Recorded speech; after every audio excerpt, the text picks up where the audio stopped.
Hello aspirants, welcome to AKSIS academy. Daily current అఫైర్స్లో భాగంగా ముందు నిన్న ఇచ్చినటువంటి క్వశ్చన్కి ఈ క్రింది వాటిలో ఏవి పొల్యూషన్కి సంబంధించి ప్రభుత్వం తీసుకున్నటువంటి ఇనిషియేటివ్స్ అన్నీ ఉన్నాయి. నేషనల్ క్లీన్ ఎయిర్ ప్రోగ్రామ్ ఉంది. కాకపోతే ఇబ్బంది ఏంటంటే అన్నీ ఉన్నాయి కానీ అల్లు నోట్లో సేన్ అని ఒక సామెత ఉంది తెలుగులో. అట్లా మనం అన్నీ చేస్తాం కానీ మన ఎయిర్ మాత్రం క్లీన్గా ఉండదన్నమాట. మనం ఇంకా అదే ఫ్యూమ్స్ అది పీల్చుకుంటూ ఉంటాం. స్వచ్ఛమైన గాలి అనేటటువంటిది డబ్బులు ఇచ్చి కొనుక్కోవాల్సిన పరిస్థితుల్లో ఉన్నాం. సో కాబట్టి all of the above is the answer. ఇంకా ఈరోజు టాపిక్ నక్సలిజం గురించి. ఎందుకంటే యూనియన్ హోమ్ మినిస్టర్ అయినటువంటి అమిత్ షా గారు నక్సలిజానికి సంబంధించి ఒక ఇంట్రెస్టింగ్ కమెంట్ చేశారు. 2026 కల్లా ఛత్తీస్గఢ్లో నక్సలిజాన్ని అంతం చేస్తామని. డెఫినెట్గా 1960లు 70లు ఈ సమయంలో బూర్జువాజీ వ్యవస్థ అనేటటువంటి దాన్ని కూలదోయడం కోసం ఈ నక్సలిజం అనేటటువంటిది వచ్చింది. అయితే తర్వాతి కాలంలో ఈ నక్సలిజం అనేటటువంటిది చాలా రాష్ట్రాల్లో కనుమరుగైంది. కానీ కొన్ని ప్రాంతాలు like Chhattisgarh, some parts of Andhra Pradesh, Telangana ఈ ప్రాంతాలలో ఇంకా నక్సలిజం అనేటటువంటిది ఉంది.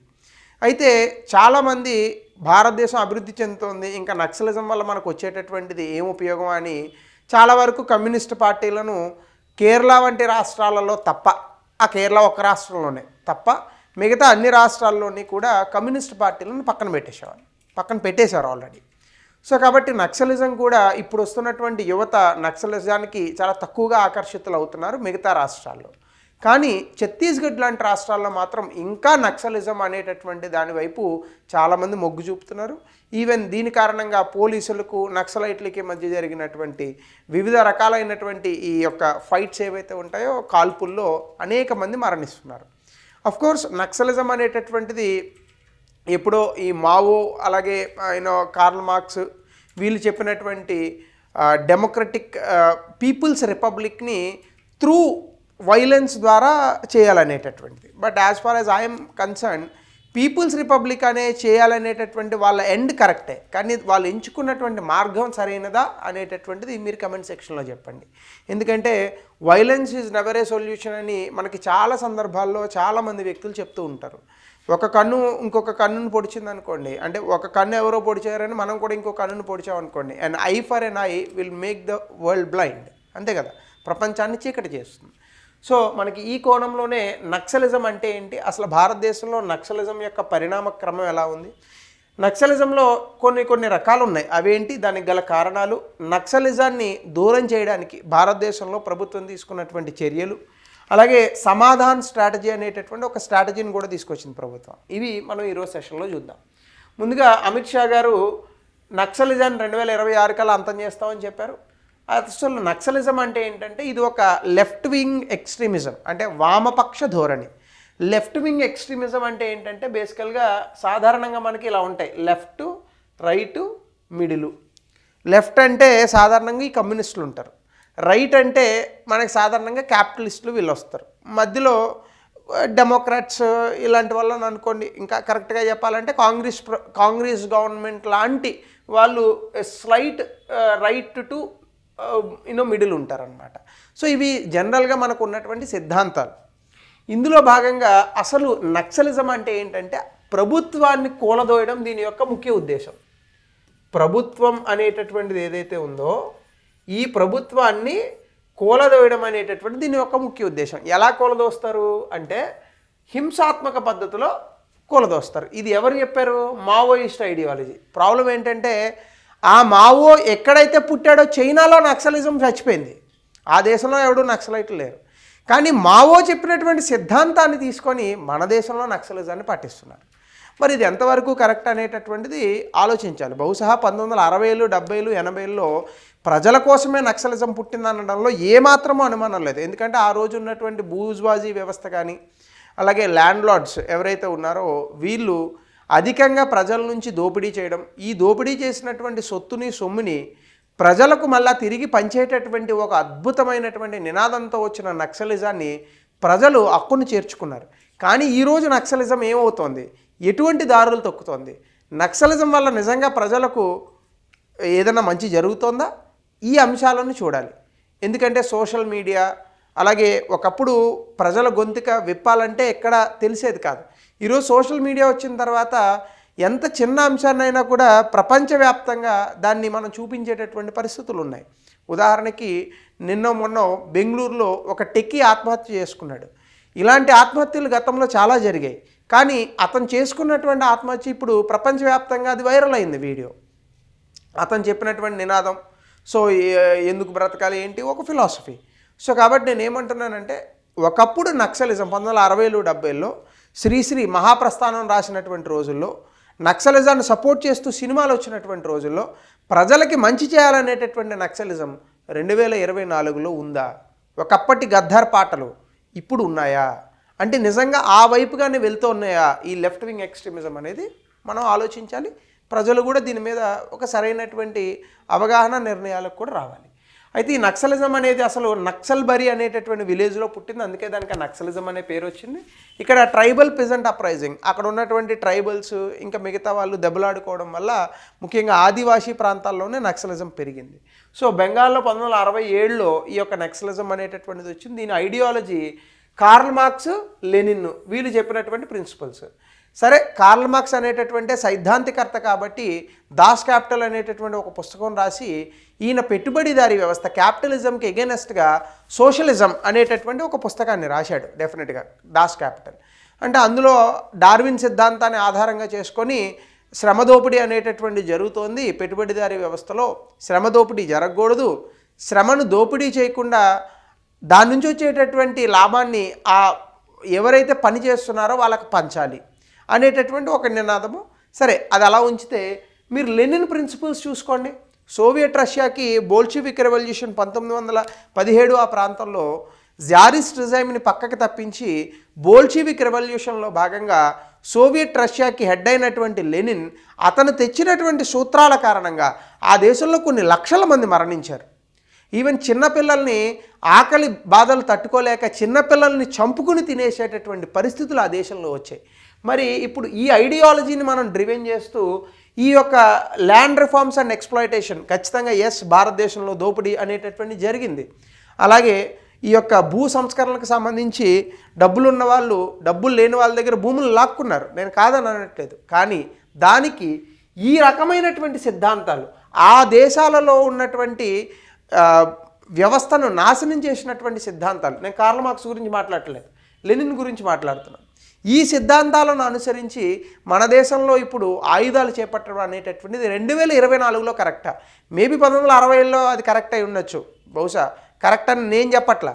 ఆ రోజున ప్రజలు హక్కును చేర్చుకున్నారు కదా, మావోయిస్టులకి నక్సలైట్లకి సహకరించారు కదా. కానీ ఈరోజు అలాంటి పరిస్థితులు ఎందుకు లేవు? ఇది కాస్త మనం లోతుగా ఆలోచించాలి. అలాగే దీని ఆబ్జెక్టివ్ ఏంటంటే పీపుల్స్ డెమోక్రటిక్ రిపబ్లిక్, అంటే ప్రజల యొక్క ప్రజాస్వామ్యాన్ని నెలకొల్పాలి. కానీ ఎలా నెలకొల్పాలి? Armed insurgency.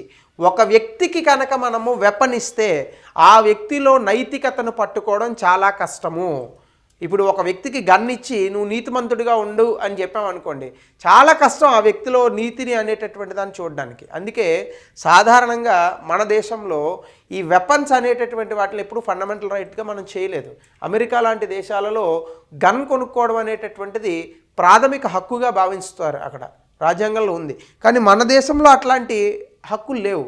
సో కాబట్టి ఎందుకు అంటే ఒక వ్యక్తి చేతిలో ఆయుధం అనేటటువంటిది ఉంటే ఆ వ్యక్తి ఏ క్షణాన్నైనా రాక్షసుడిగా మారడానికి అవకాశం ఉంటుంది. అందుకే పోలీసుల చేతిలో గన్లు ఉన్నప్పటికీ కూడా చాలా నీట్గా దానికి రూల్స్ అండ్ రెగ్యులేషన్స్ ఉంటాయన్నమాట. ఊరికి ఎలా పడితే అలాగా సినిమాల్లో చూపించినట్టుగా క్యారీ చేయరు. సో కాబట్టి ఎఫెక్టెడ్ రీజన్స్ దీనివల్ల ముఖ్యంగా రెడ్ కారిడార్ అనేటటువంటి ఒక ప్రాంతం, ముఖ్యంగా ఛత్తీస్గఢ్, జార్ఖండ్, ఒడిశా, బీహార్ ఈ ప్రాంతాలు ఉంటాయి. ముఖ్యంగా మనం ఇండియా మ్యాప్ కనుక ఇలా గీస్తే ఇక్కడ నుంచి ఈ కారిడార్ అంతా కూడా మనకి రెడ్ కారిడార్గా పిలువబడుతుంది. తూర్పు కనుమల్లో ఎక్కువగా ఈ నక్సలిజం అనేటటువంటిది ఉంది. సో భారతదేశంలో ఈ నక్సలిజం ఎలా వచ్చిందంటే నక్సల్బరీ మూవ్మెంట్ అనేటటువంటిది ఒకటి వచ్చింది, అక్కడ పిజెంట్ అప్రైజింగ్ జరిగింది. అలాగే వెస్ట్ బెంగాల్లో చార్ మజుందార్, కను సన్యాల్ అండ్ జంగల్ సంతల్ అనేటటువంటి ఈ వ్యక్తులు ఎవరైతే ఉన్నారో అక్కడ వాళ్ళ భూముల్లో జరుగుతున్నటువంటి అన్యాయాన్ని ఎదుర్కొని ఆయుధాలు చేపట్టి అక్కడ నక్సల్బరీ మూవ్మెంట్ అనేటటువంటి దాన్ని తీసుకొచ్చారు. 75, 2004లో కొన్ని గ్రూపులు కూడా ఫామ్ అయ్యాయి. ముఖ్యంగా ఇందులో చెప్పుకోదగ్గది ఆంధ్రప్రదేశ్లో people's war group. Chandrababu Naidu గారి మీద కూడా ఈ పీపుల్స్ వార్ గ్రూప్ అప్పుడు అలిపిరిలో బ్లాస్ట్ చేసింది. అలాగే ఎంసీసీఐ బీహార్లో వీళ్ళు కూడా స్ట్రెంగ్తన్ అయ్యారు. పీపుల్స్ వార్ గ్రూప్ చాలా బలంగా ఉంటుంది, ఎంసీసీఐ బీహార్లో కూడా చాలా బలంగా ఉంటుంది. అంటే communist party of India Maoist అని చెప్పి నక్సల్ మూమెంట్కి ఈ యొక్క పార్టీని తీసుకొచ్చారు. సో ఈ పార్టీని సాధారణంగా మనం సిపిఐ మావోయిస్టులు ఉంటారు కదా, కొన్ని కమ్యూనిస్ట్ పార్టీలు కూడా వీళ్ళని సపోర్ట్ చేస్తాయి. అందుకే సాధారణంగా అన్ని ప్రాంతాల్లోని కూడా ఈ కమ్యూనిస్ట్ పార్టీలు అంత ఎక్కువగా బలంగా ఉండవు. ఎక్కడెక్కడైతే ఈ నక్సల్బరీ మూమెంట్ అనేటటువంటిది ఉందో ఆ ప్రాంతాల్లో బలంగా ఉంటాయి. అలాగే రెడ్ కారిడార్ ముఖ్యంగా ఛత్తీస్గఢ్, ఒడిశా, జార్ఖండ్ ఈ ప్రాంతాలకు, ముఖ్యంగా దక్షిణ భారతదేశంలో ఉన్నటువంటి ప్రాంతాలకు ఈ నక్సలిజం అనేటటువంటిది పాకింది. ప్రస్తుతం నక్సల్ వైలెన్స్ 2015-20 నుంచి దాదాపుగా 47% తగ్గిపోయింది. కానీ చాలా ప్రాంతాల్లో ముఖ్యంగా ఛత్తీస్గఢ్, ఉత్తర ఆంధ్రప్రదేశ్, కొన్ని పార్ట్స్ ఆఫ్ తెలంగాణ, అలాగే బీహార్లో కొన్ని ప్రాంతాలు, జార్ఖండ్లో కొన్ని ప్రాంతాల్లో ఇంకా నక్సల్ మూమెంట్ కోర్ ఏరియాస్లో ఇంకా గట్టిగానే ఉంది. బట్ నెంబర్ ఆఫ్ నక్సలైట్స్ అనేటటువంటి వాళ్ళు ఖచ్చితంగా తగ్గారు ఇప్పుడున్నటువంటి ఆధునిక ప్రపంచంలో. అలాగే నక్సలిజంలో 2 రకాలు ఉంటాయి. రూరల్ నక్సలిజం, ఇది సాధారణంగా అడవుల్లో ట్రైబల్ ఏరియాస్లో ఉంటారు. ఇక్కడ ప్రభుత్వం తాలూకా సింబల్స్ని, ప్రభుత్వం తాలూకా ఇన్ఫ్రాస్ట్రక్చర్ని ధ్వంసం చేస్తూ వాళ్ళ యొక్క ఉనికిని చాటుకుంటారు. అక్కడి నుంచి వాళ్ళ పోరాటాన్ని కొనసాగిస్తూ ఉంటారు. అలాగే అర్బన్ నక్సలిజంలో ఏంటంటే మావోయిస్ట్ ఇన్ఫ్లుయెన్స్ట్రేషన్ అనేటటువంటి జరిగింది. ముఖ్యంగా ఫేస్బుక్ లాంటి సాధనాలను కూడా వాడుకొని ఇంటలెక్చువల్స్ని, గొప్ప గొప్ప మేధావుల్ని, విద్యార్థుల్ని, లేబర్ గ్రూప్స్ని బాగా బ్రెయిన్ స్టార్మ్ చేసి నక్సలైట్లోకి మార్చేటటువంటి కొంతమంది వ్యక్తులు. అలాగే ఈ అర్బన్ నక్సలిజానికి సంబంధించి ఎంతోమందిని అరెస్ట్ చేస్తూ ఉంటారనమాట.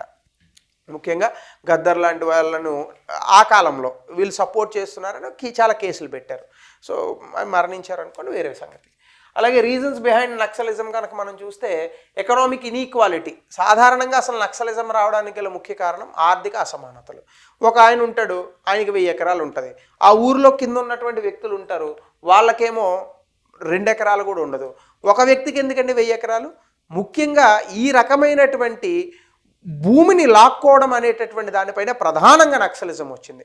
నక్సలిజం వచ్చినటువంటి కారణాలను ఎవరూ తప్పుపట్టరు, కానీ నక్సలిజం ఎంచుకున్నటువంటి మార్గాన్ని ఖచ్చితంగా మనం క్వశ్చన్ అనేటటువంటి చేయాలి. ఎందుకంటే అందులో భాగంగా అమాయకులు మరణిస్తున్నారు, పోలీసులు మరణిస్తున్నారు, నక్సలైట్లు మరణిస్తున్నారు. When 2 guns are fighting always the big gun will win. అంతే కదా, నేను AK-47తో కాలుస్తున్నాను, మీరు 6 బుల్లెట్లతో కాలుస్తున్నారు అనుకోండి, నాగానే గెలుస్తుంది. అండ్ మీరు విపరీతమైనటువంటి షూటర్ అయితే తప్ప.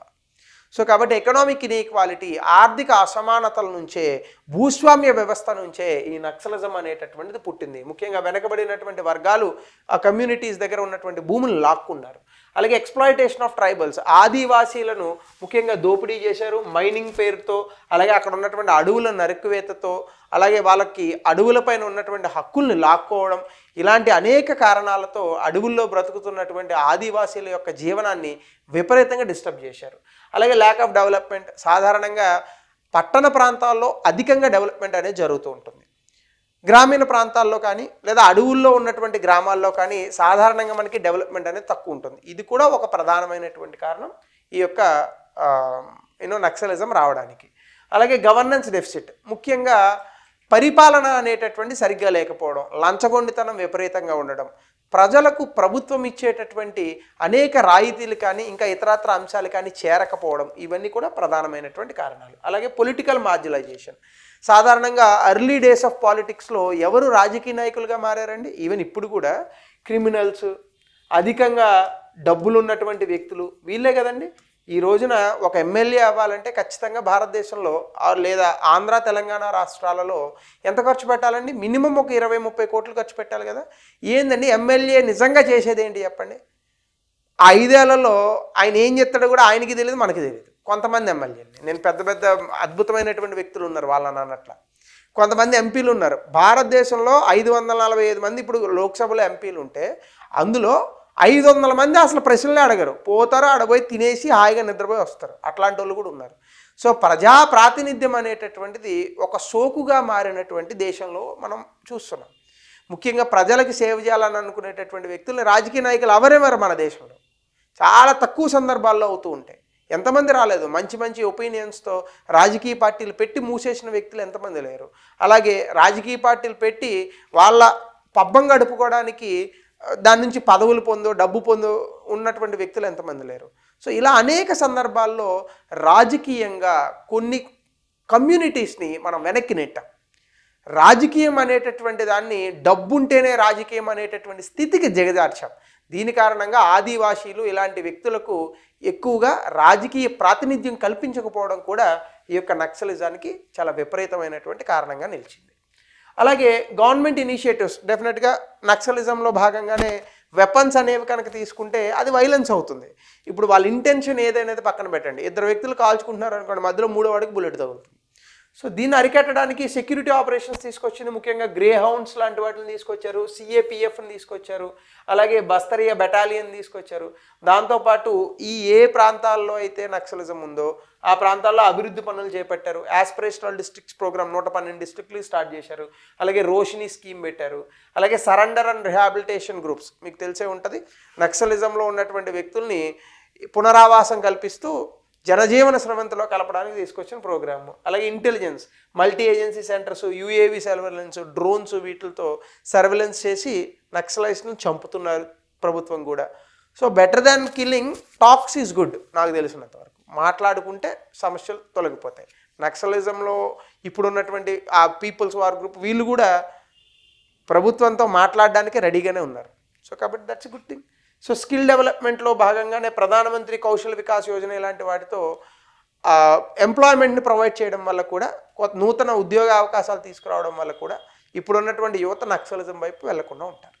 సో ఈ రకంగా మనం చెప్పచ్చు. అలాగే ఈ మధ్యకాలంలో సమాధాన్ అనేటటువంటి ఒక ఇనిషియేటివ్ వచ్చింది. ఇది ఏంటంటే స్మార్ట్ లీడర్షిప్, ఏ అంటే అగ్రెసివ్ స్ట్రాటజీ, అంటే వాళ్ళు ఎదురు తిరిగితే వాళ్ళని చంపేటటువంటి కార్యక్రమం. మోటివేషన్ అండ్ ట్రైనింగ్, అందులో ఉన్నటువంటి ఈ వ్యక్తులు ఎవరైతే ఉంటారో పోలీస్ ఆఫీసర్స్, సిఏపిఎఫ్లో ఉన్నటువంటి వ్యక్తులకు. అలాగే actionable intelligence, dashboard KPIs, harnessing technology, action plan, no access to financing. ముఖ్యంగా ఇది నక్సలైట్స్కి అసలు వెపన్స్ ఎక్కడి నుంచి వస్తున్నాయి? కొంతమంది చైనా నుంచి వస్తున్నాయి అంటారు, కొంతమంది బంగ్లాదేశ్ నుంచి వస్తున్నాయి అంటారు, కొంతమంది ఇండియాలోనే తయారు చేస్తున్నాయి అంటారు. అయితే ఇవన్నీ చేయడానికి నక్సలైట్లకు కూడా డబ్బులు కావాలి కదా. ఈ డబ్బులు ఎక్కడి నుంచి అయితే వస్తున్నాయో దీన్ని కనుక ఆపగలిగితే వాళ్ళకి వెపన్స్ దొరకవు. నక్సలైట్స్ కనుక వెపన్స్ దొరకకపోతే ఖచ్చితంగా వాళ్ళు వీకెన్ అవుతారు. ఇది గవర్నమెంట్ తాలూకా సమాధాన్ అనేటటువంటి స్ట్రాటజీ. సో నక్సలిజంని అరికట్టడానికి కూడా మనకు అనేక సవాళ్ళు ఉన్నాయి. ముఖ్యంగా టెరైన్ కాంప్లెక్సిటీ. నక్సలైట్లు ఎక్కువగా అడవుల్లో ఉంటారు, అడవి వాళ్ళకే బాగా తెలుసు పోలీసుల కన్నా. సో కాబట్టి అక్కడ పోలీసులు పోయి కూమింగ్ అలాంటివి చేసేటటువంటి అవకాశం ఉండదు. అలాగే ఇన్అడిక్వేట్ కోఆర్డినేషన్, ఇంటర్స్టేట్ కోఆర్డినేషన్. ఇప్పుడు ఫర్ ఎగ్జాంపుల్ ఛత్తీస్గఢ్ ఉంది, ఛత్తీస్గఢ్లో నక్సలైట్ల మీద పోలీసులు విరుచుకుపడుతుంటే వీళ్ళు ఆంధ్రప్రదేశ్కి వస్తారు, ఆంధ్రప్రదేశ్లో పోలీసులు వస్తే వీళ్ళు మళ్ళీ తెలంగాణకు వస్తారు, తెలంగాణలో మళ్ళీ ఇబ్బంది పడితే కింద ఆంధ్ర తెలంగాణ ప్రాంతాల నుంచి మళ్ళీ మధ్యప్రదేశ్కి వెళ్తారు, లేదా ఇంకా లేదంటే కింద తమిళనాడుకి వెళ్తారు. సో కాబట్టి అడవి మొత్తం కనెక్టివిటీ ఉంటుంది తూర్పు కనుమలు. సో ఇందులో భాగంగా ఇన్అడిక్వేట్ కంట్రోల్, ఒక రాష్ట్రానికి మరొక రాష్ట్రానికి కరెక్ట్ కోఆర్డినేషన్ లేకపోవడం కూడా దీని యొక్క ముఖ్య వైఫల్యంగా చెప్తారు. అలాగే ఇంటెలిజెన్స్, సాధారణంగానే నక్సలైట్ల తాలూకా ఎక్కడెక్కడ తిరుగుతున్నారు అనేటటువంటి ఈ అడుగు జాడలు వీటికి సంబంధించి ఇంటెలిజెన్స్కి లోపాలు కూడా ఉన్నాయి. అవుట్డేటెడ్ టెక్నాలజీ మీద డిపెండ్ అవుతారు. అలాగే సోషల్ సపోర్ట్ బేస్, ముఖ్యంగా నక్సలైట్లకు ఎక్కువ హెల్ప్ చేసేది ఎవరు? సామాన్య ప్రజానీకమే. సో సామాన్య ప్రజానీకాన్ని ఇచ్చేటటువంటి సపోర్ట్, ఆ సామాజిక మద్దతు ఏదైతే ఉందో అది చాలా ఎక్కువగా ఉంటుంది నక్సల్ ఇన్ఫ్లుయెన్స్ ఏరియాస్లో. సో దీనివల్ల కూడా పోలీసులు ఆ ఏరియాలకి పోలేరు. అర్బన్ మావోయిజం, ముఖ్యంగా ఇంటలెక్చువల్స్ అంటే మేధావులుగా ఉన్నటువంటి వ్యక్తులు, అలాగే అర్బన్ సర్కిల్స్లో ఉన్నటువంటి వ్యక్తులు, వీళ్ళంతా కూడా కౌంటర్ మెజర్స్ అంటే నక్సలైట్ల మీద చేసేటటువంటి కౌంటర్ మెజర్స్ని వీళ్ళు అడ్డుకుంటూ ఉంటారు. ఉదాహరణకి ఏదో కాల్పుల్లో కొంతమంది నక్సలైట్లు ప్రభుత్వం చంపింది అనుకోండి, ఈ మేధావర్గం దాన్ని ఓపెన్గానే బహిరంగంగా యూట్యూబుల్లోని మీడియాల్లోని దాన్ని కంప్లీట్గా ఖండిస్తారు దాన్ని. సో దీనివల్ల కూడా ప్రభుత్వం అంత అగ్రెసివ్ స్టెప్ నక్సలిజమే తీసుకోలేకపోతుందని కూడా మనకి చెప్తున్నాయి ఉన్నటువంటి అంశాలు. సో ఇందులో భాగంగా philosophers have only interpreted the world in various ways. The point, however, is to change it. ఈ యొక్క నినాదాన్ని చెప్పిన వ్యక్తి ఎవరు? ఇందులోంచి కూడా నక్సలిజానికి ఆయువు అనేటటువంటిది వచ్చింది. సో ఆ వ్యక్తి ఎవరు? ఆన్సర్లో చెప్పండి కమెంట్ సెక్షన్లో. భారతదేశంలో తూర్పు భాగంలో వామపక్ష తీవ్రవాదాన్ని నిర్ణయించే అంశాలు, ప్రభావిత ప్రాంతాల్లో ముప్పును ఎదుర్కోవడానికి భారత ప్రభుత్వ అలాగే పౌర పరిపాలన మరియు భద్రతా దళాల వ్యూహాలు. ఇది 200 పదాల్లో రాయండి. సో ఇది నక్సలిజంకి సంబంధించిన పూర్తి సమాచారం. మరి కొత్త టాపిక్తో will meet in the next session. Thank you. Have a nice day.